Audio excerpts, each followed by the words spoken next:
Muito bem, vamos continuar. Próximo questionamento do povo com relação a Deus, e aqui entramos na questão dos dízimos e das ofertas.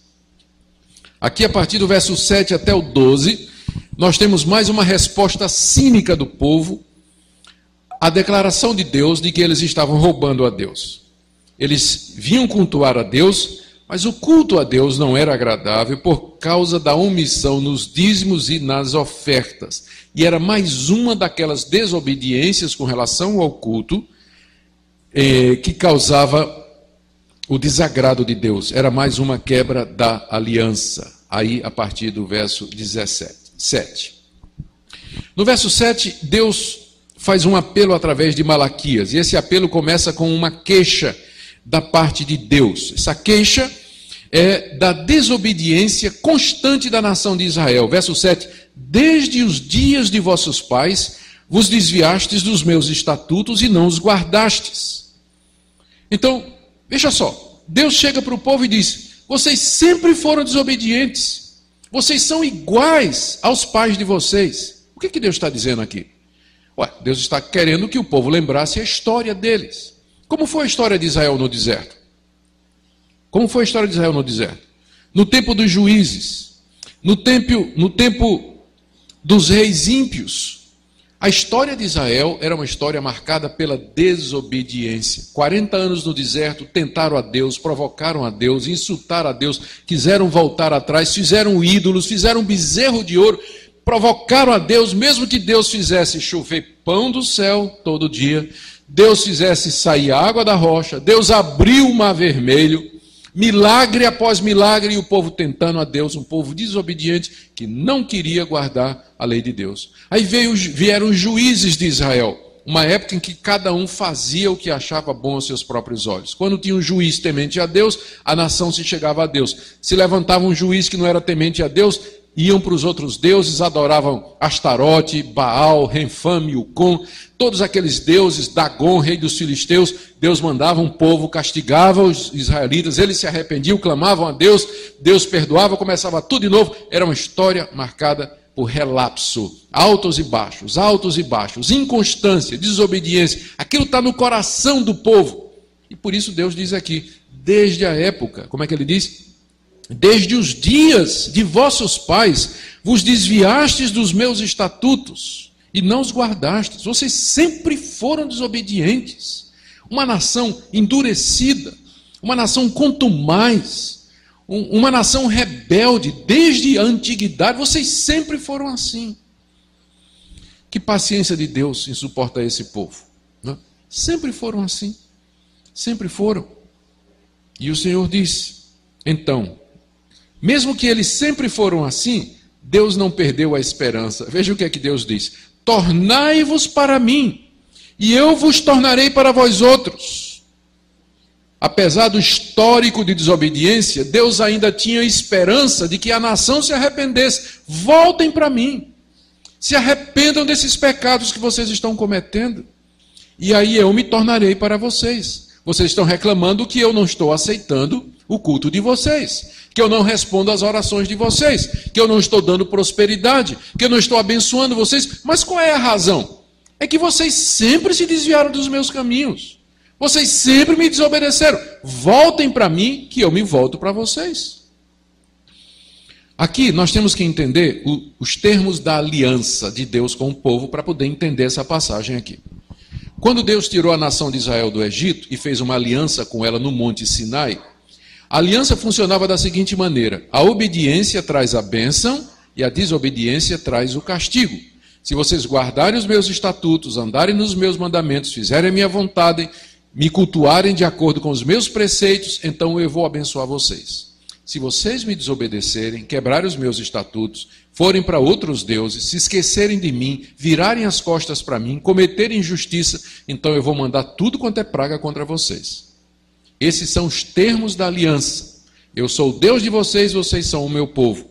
A obediência traz a bênção, a desobediência traz o castigo.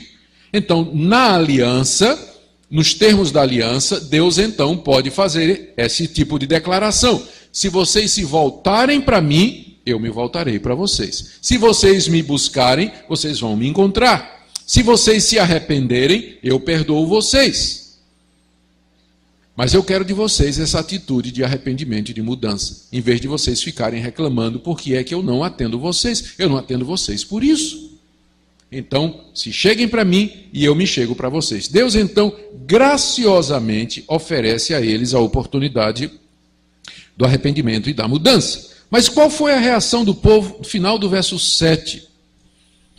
Mas vós dizeis, em que havemos de tornar? Tornar para ti, Deus? Por quê? Em quê? O que é que nós estamos fazendo errado? Me arrepender de quê? Não estou fazendo nada errado. Você vê que não muda, né? Hoje em dia é a mesma coisa. Você chega para a pessoa e diz, olha, você precisa mudar, precisa voltar para Deus, precisa se arrepender. Eu? Como assim? Me arrepender de quê? Tem gente pior do que eu, não estou fazendo nada errado. Todo mundo faz isso. Né? Tornar em quê? Veja a dureza do coração daquele povo. Eles retrucam de forma cínica, o pecado havia cegado seus olhos, eles eram insensíveis e mesmo assim vinham cultuar a Deus. Todo sábado eles estavam lá no templo para oferecer sacrifícios a Deus. Deus responde então a pergunta deles com uma outra pergunta e resposta no verso 8.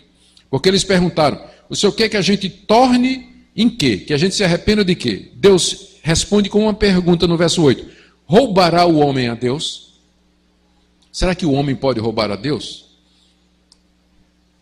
Aí Deus responde, todavia vós me roubais e ainda dizeis, em que te roubamos? Resposta, nos dízimos e nas ofertas. O povo estava roubando a Deus nos dízimos e nas ofertas. Em que sentido? A palavra roubar aqui significa literalmente tirar pela força, no hebraico. Era uma apropriação indébita violenta.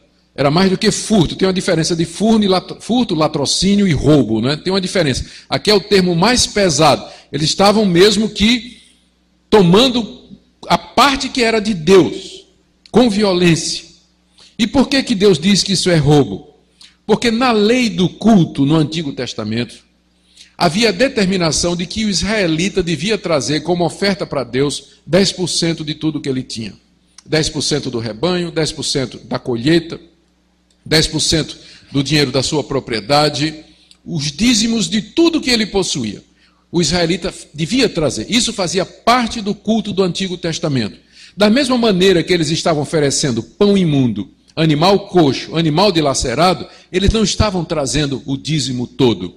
Eles estavam trazendo uma parte, estavam trazendo dízimo nenhum. Eles não estavam cooperando, trazendo as ofertas para o sustento do povo de Deus. O dízimo era determinado para o sustento dos levitas, nós já falamos aqui que eles eram a tribo que se dedicava exclusivamente ao serviço de Deus. Eles tinham que ser sustentados, eles não trabalhavam a não ser no templo. Então o sustento deles vinha desse dízimo que era trazido por todo o israelita para a casa de Deus. O povo então, como parte ou como elemento constitutivo daquela baixa religiosa, daquele desânimo religioso, eles estavam retendo a parte de Deus, os 10% que pertenciam a Deus. E isso continua acontecendo até o dia de hoje. Quando a situação financeira aperta, a primeira coisa que a gente para de dar é o dízimo, né? A oferta diminui, o dízimo diminui, a gente está apertado, aí corta na parte de Deus. Igual aquele menino que a mãe deu 2 moedas e disse, vai para a igreja e leva essas 2 moedas. Essa moeda aqui de R$1, você vai comprar um picolé. E a outra é uma oferta para Deus. Aí o menino foi correndo, tropeçou. Aí uma das moedas, caiu no bueiro. Ele disse, e lá foi a moeda de Deus. É sempre a moeda de Deus que vai primeiro, né?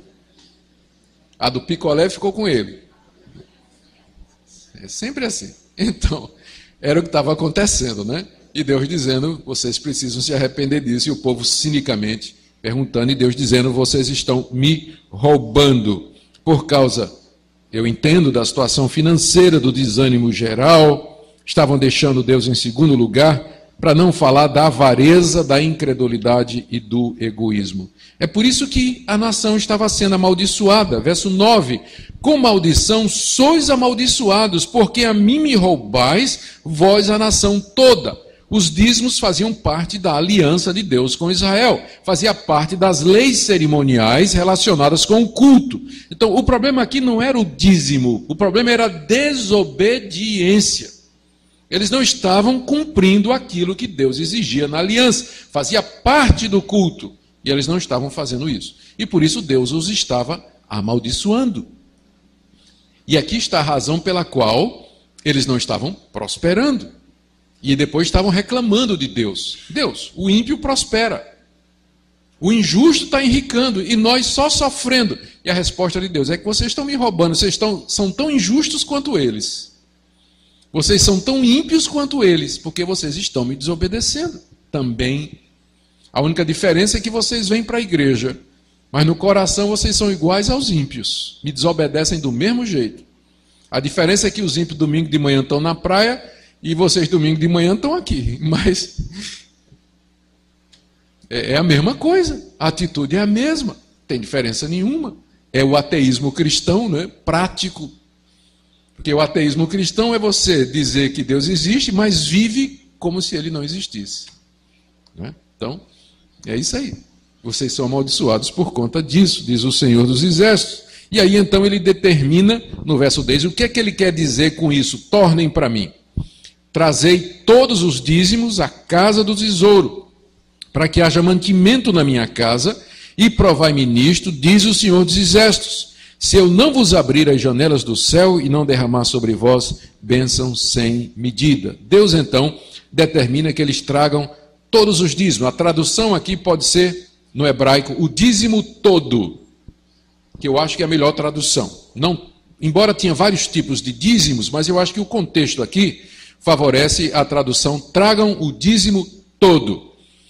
Porque no contexto nós estamos vendo, o povo estava trazendo parte do que era devido a Deus, estava trazendo o que sobrava. Então, nesse sentido, eles não estavam trazendo todo o dízimo, mas uma parte dele. Deus diz, não, você tem que trazer tudo. A casa do tesouro era um local no templo onde era armazenado o dízimo do povo. É onde ficavam os animais, ficavam os grãos que eram trazidos, as ofertas, a flor de farinha, tudo que era trazido, o dinheiro, era lá que era guardado para suprir a casa de Deus, verso 10, para que haja mantimento na minha casa. O mantimento aqui era um material para os sacrifícios e o sustento dos sacerdotes, e também havia caridade para com os órfãos e as viúvas. Então a casa de Deus precisava ter mantimento e dependia então da fidelidade do povo em trazer os dízimos e as ofertas. E Deus então os desafia, final do verso 10, a fazer prova dele, dizendo, se vocês fizerem isso,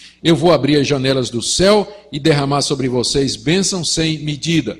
Não é o ato de dar o dízimo em si, como se fosse uma negociata com Deus, mas era uma questão de cultuar a Deus como Deus havia determinado. E no culto do Antigo Testamento, o dízimo fazia parte integrante. Então, não é a questão do dízimo em si, como hoje é enfatizado. O dízimo passa a ser uma coisa mágica, uma negociata com Deus. Se você der o dízimo, Deus vai lhe abençoar. É só estudar o contexto e você vai ver que a questão do dízimo não era a questão do dízimo, mas é uma questão da obediência do povo, de cumprir os termos da aliança que Deus tinha feito com eles, de cultuar a Deus da forma correta. Se você me pergunta se o dízimo vale para nós hoje no Novo Testamento, eu já vou tentar responder essa pergunta, que ela vai aparecer nas perguntas e respostas, né? Então eu já vou tentar esvaziar aqui, ou pelo menos já abrir a discussão aqui. A minha opinião é a seguinte: você não encontra no Novo Testamento um mandamento específico para que os cristãos deem o dízimo. O que você encontra é o seguinte, isso aí está claro no Novo Testamento. Todos os cristãos têm que colaborar e dar para a igreja. Isso você encontra de maneira abundante no Novo Testamento. Paulo fala de recolhimento de ofertas. 2 Coríntios capítulo 8, capítulo 9, você vai encontrar Paulo organizando uma coleta entre os membros da igreja. Você vê Paulo em 1 Timóteo capítulo 5 dizendo que o trabalhador é digno do seu salário, que os pastores que se esforçam na pregação da palavra e no governo, eles têm que ser merecedores de dobrados honorários. De onde vem esse dinheiro? Então, todo crente é convocado no Novo Testamento a dar para a igreja. Isso é claro. Primeiro, todo mundo tem que dar. Segundo, a Bíblia diz que eles têm que dar generosamente. Não pode, Deus ama a quem dá com alegria. Não é dar assim, não é? Feito os israelitas estavam dando aqui, o ceguinho, o coxo, o dilacerado, o aleijado, mas dando com alegria, dando com abundância. Terceiro princípio que você encontra no Novo Testamento.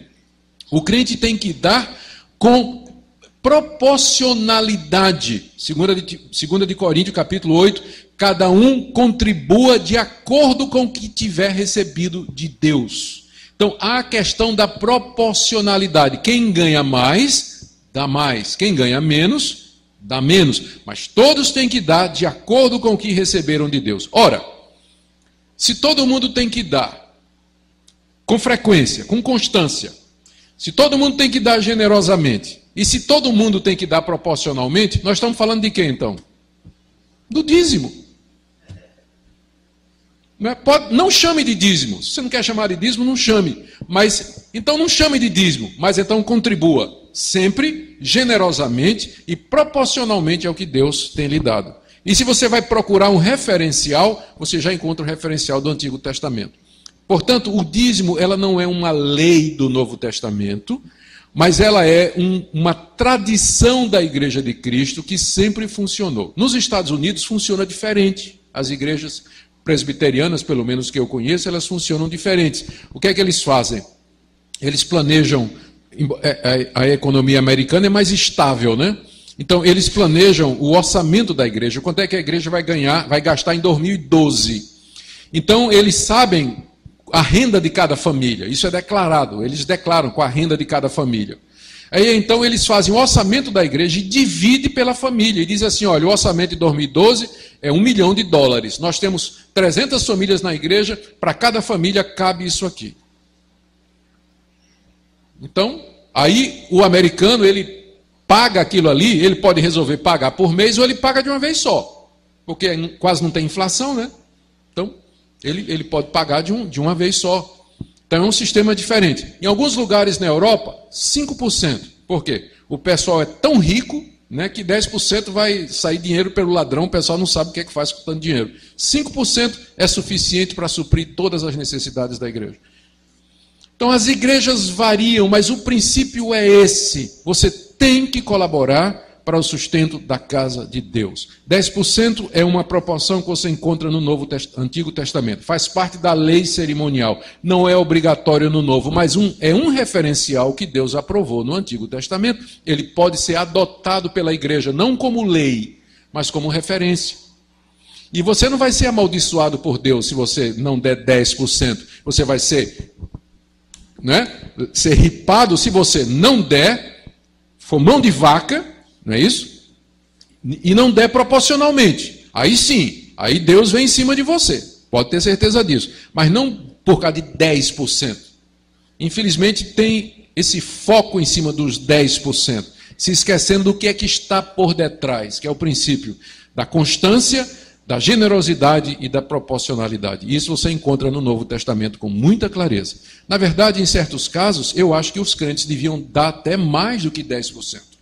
Dependendo da situação da igreja. E eu conheço crentes que dão muito mais do que 10% do que eles ganham para o trabalho de Deus. 10% é um referencial aprovado por Deus no Antigo Testamento que a igreja pode adotar como sendo um referencial. Mas não entendo que é uma lei para o Novo Testamento.